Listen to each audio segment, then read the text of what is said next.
Eh, lilipat lang sila ng lugar. Pag wala ka na dito, babalik ka. It's like Oplan Bantayan. Nanalo ba tayo doon? It's a stalemate. Di ba? In the meantime, maraming namamatay. Why? Because yung trust natin is really to crush the insurgency. Hindi yung militarily at saka alisin yung kanilang suporta.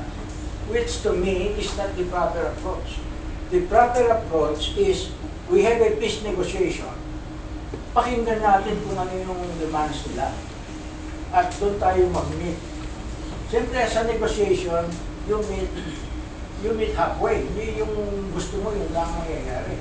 Kasi why negotiate if in other words, ang reklamo ng rebels ito, ang Oplan Bayanihan is like only a public relations gimmick para ma-crush yung insurgency. Yun ang kanilang, no? Whether it's true or not.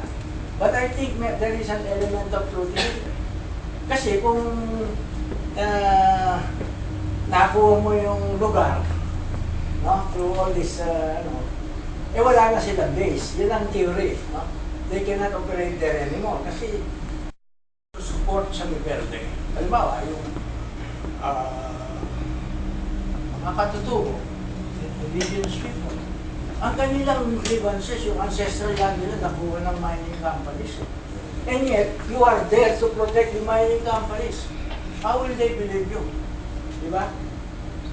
In other words, sabi nga ito, campaign ngayon ng tiga Palawan, sa palagi nga nakikita ko sa TV.